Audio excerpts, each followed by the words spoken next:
Magandang hapon sa inyo lahat. Ngayon ituturo ko sa inyo kung paano gumamit ng digital app na Canva. So ngayon ang unang gawin ay pumunta ka sa Google. Kung wala kang app na Canva, mag-search ka ng Canva and then doon ka sa free templates. Ang Canva kasi ay mayroong free at pro version. Kung gusto mo ng libre, doon ka sa free templates. Sa Canva, mayroon kang maraming magagawa dito. Pwede kang gumawa ng certificates, pwede kang gumawa ng mga cover page sa iyong mga paperworks, pwede kang gumawa ng mga PowerPoint presentation, mga lesson mo everyday. Lahat-lahat ng yun, pwede mo ditong magagawa sa Canva. Sa nakikita nyo, mayroon ng mga ready-to-use na mga templates. Pumili ka lang ng gusto mo at saka i-customize mo. Sa Canva, dito rin ako gumawa ng aking YouTube thumbnail, mga intro at outro ko sa aking mga videos, sa aking cover page. Lahat-lahat ng yun, dito ko ginawa sa Canva. Ang ganda kasi dito sa Canva dahil free templates at saka very minimalist yung mga styles nila. Okay, may example ako sa inyo ditong paano gumawa ng certificates. Marami ka ng mga certificates na pagpipilian mo dito. Pwede kang mag-search ng iba pang mga designs. Halimbawa, dito sa Certificate of Appreciation, i-click mo lang yun at saka pwede mo nang i-edit. Halimbawa nito, i-edit ko yung address. Ang nakasulat kasi dito, Department of Education at saka Pasig City yung address. Pwede kong palitan ito ng address ng aking school. Halimbawa, Southern Poblacion, San Francisco, Cebu. So, i-click mo lang yun.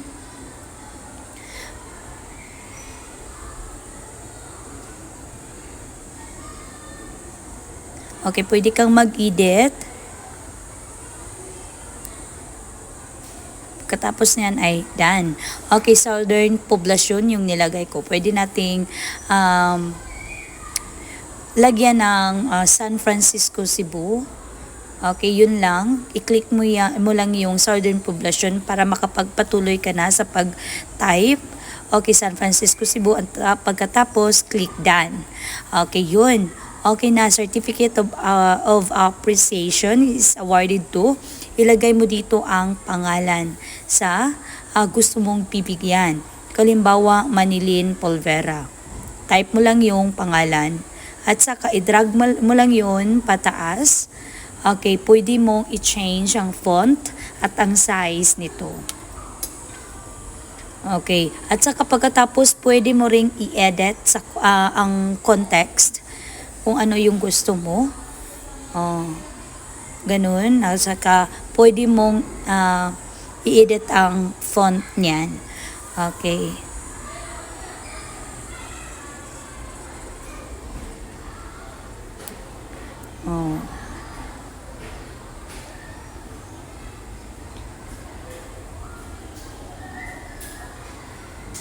Okay, so yun ang example ng certificate.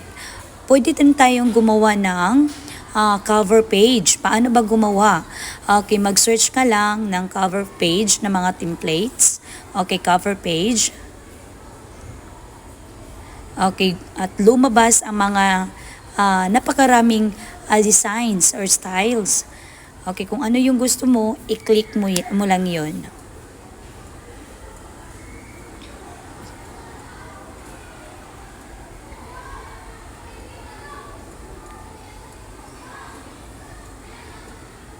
Okay, halimbawa nito, ito yung pipiliin ko. Itong My Creative Portfolio. Okay, this is free ha. Free lang po ito. Gusto kong palitan ng portfolio ng ano bang information? Okay, class record. Okay, class record.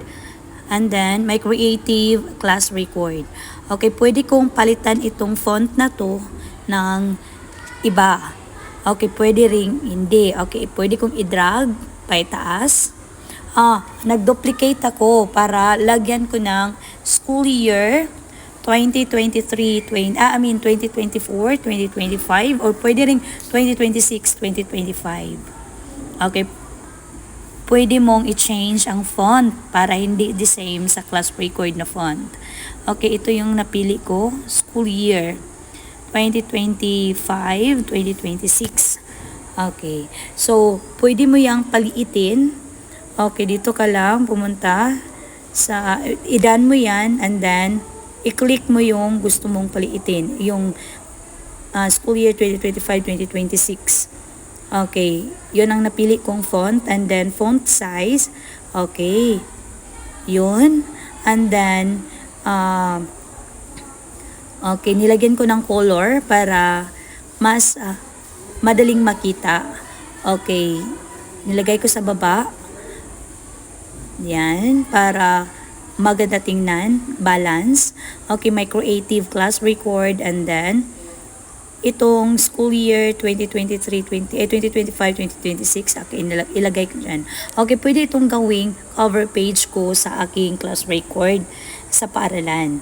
Okay, yun. And then, pwede mong i-download pagkatapos.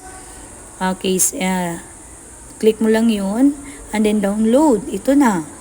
Pwede ka nang pwede mo na itong gamitin. Okay, ito kasi is PDF. Di na po pwedeng i-edit kasi picture na po yung na-download mo.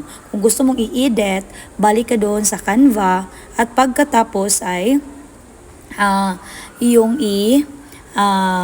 edit yung mga output mo, mga nagawa mo na is nasa projects lang. Pwede mo i-edit yun. Gumawa ka ng gusto mong lagyan pa ng sections ang mga ang cover page, pwede rin. Okay, try natin ng PowerPoint presentation naman. Okay, marami ka talagang pagpipilian ng mga minimalist style dito. Okay, project presentation. Itong una, try natin.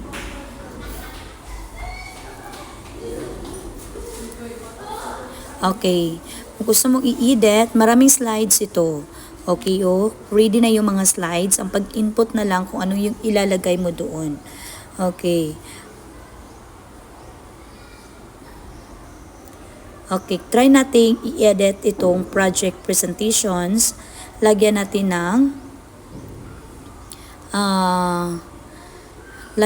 ng maikling kwento.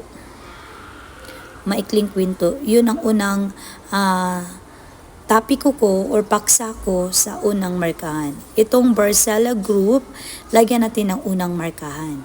Okay.